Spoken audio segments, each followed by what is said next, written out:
संपूर्ण भारतवासियों के हृदय सम्राट रहे, मर्यादा पुरुषोत्तम रहे और उन्होंने लंका पर विजय प्राप्त करके जब पहली बार अयोध्या आए तो पूरे देश के अंदर हर्ष की लहर उत्पन्न हो गई और लोगों ने उस दिन दीपावली मनाई।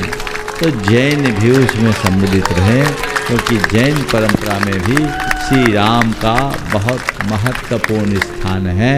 जैन परंपरा में रामचंद्र जी को 8वें बलभद्र के रूप में माना जाता है और उनको मांगी तुंगी से निर्वाण उपलब्धि के रूप में, मोक्ष पुरुष के रूप में माना जाता है। तो रामचंद्र जी हमारे सलाखा पुरुष हुए, मोक्षगामी महापुरुष हुए, जिन्हें मांगी तुंगी के शिखर से निर्वाण की उपलब्धि हुई। तो रामचंद्र जी संपूर्ण भारत के हृदय सम्राट रहे और उनके भारत आगमन वापस अयोध्या आगमन पर सबने हर्ष मनाया। तो जैनी कैसे पीछे रहते, जैनियों ने भी उसी उमंग और उल्लास के साथ हर्ष मनाया जैसे आम लोग मनाए। इसलिए मैं दीपावली को एक लोक पर्व के रूप में देखता हूँ और जैनों को इसे ऐसे ही लोक पर्व के रूप में पूर्ण उत्साह के साथ मनाना चाहिए। प्रकाश पर्व करते हैं और फिर दीपावली के साथ बहुत सारी कथाएं जुड़ी, लक्ष्मी गणेश के परिणय की बात जुड़ी।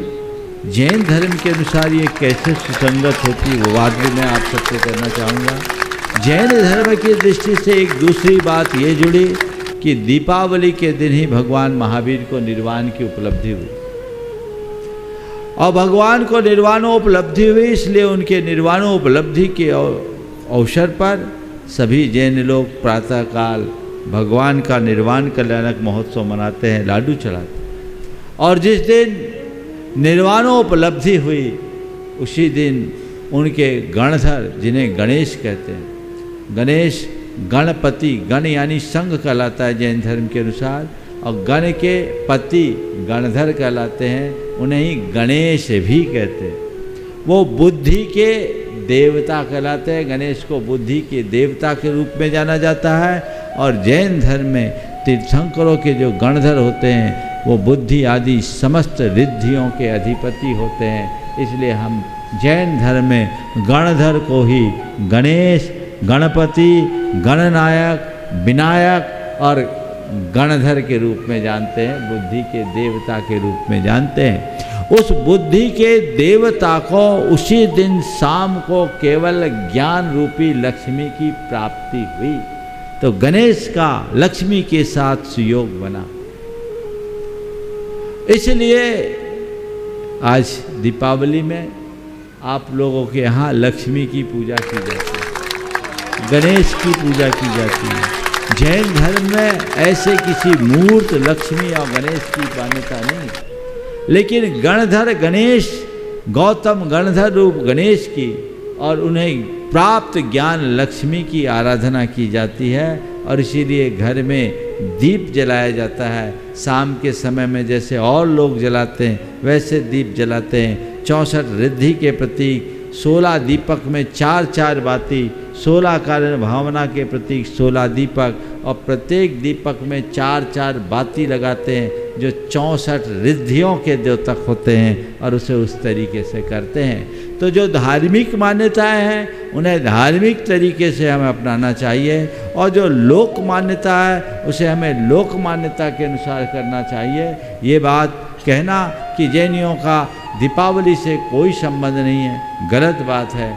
जैनियों का दीपावली से वही संबंध है जो आम जन का है, क्योंकि दीपावली भगवान महावीर के पहले भी मनाई जाती रही है और रामचंद्र जी बहुत पहले हुए, वो मुनि सुब्रतनाथ भगवान के काल में हुए, तब से मनाया गया है और जैनियों ने उसे बहुत उत्साह के साथ मनाया।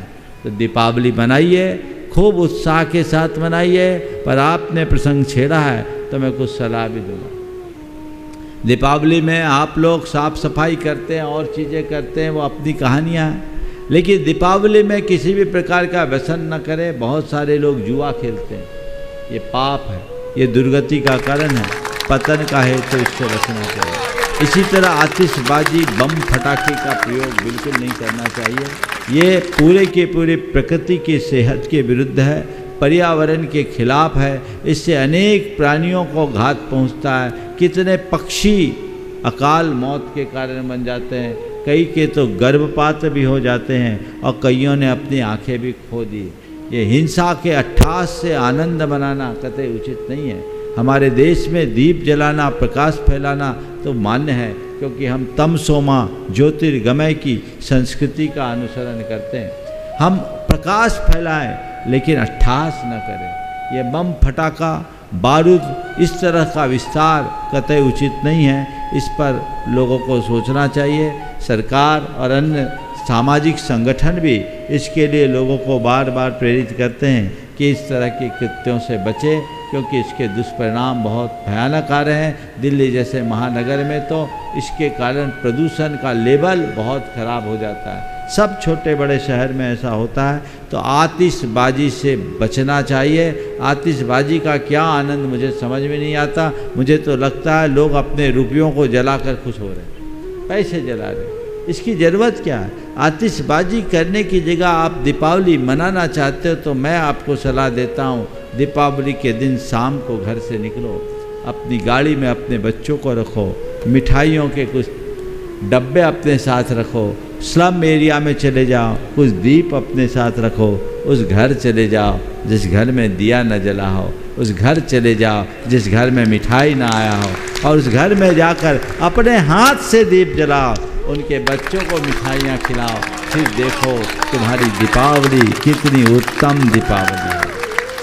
वो सांस्कृतिक तरीके से मनाइए, आप प्रकाश फैलाइए, आनंद मनाइए कदाचित, लेकिन ऐसे कार्यों से नहीं जिससे प्रदूषण फैलते हैं। और बहुत बहुत उपाय है। साज सज्जा करिए, इको फ्रेंडली व्यवस्थाएं कीजिए, लेकिन जिससे किसी भी प्रकार की हिंसा होती हो, प्रदूषण फैलता हो, उनसे बचिए।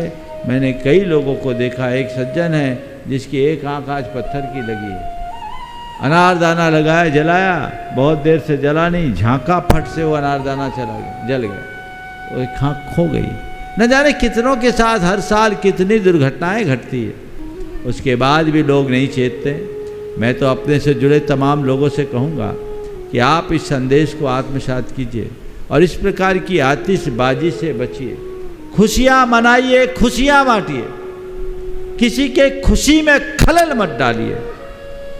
हमारी दीपावली का यही संदेश, आनंद से भरने का संदेश। कोई भी प्राणी अगर किसी भी कारण से परेशान हो, पीड़ित हो, तो हिंसा है। हमारी दीपावली अहिंसा की ज्योत जलाने वाली दीपावली है, हिंसा का कृत्य करने वाली नहीं। तो उसी तरीके से सभी दीपावली मनाएं तो एक अच्छा संदेश सभी को जाएगा।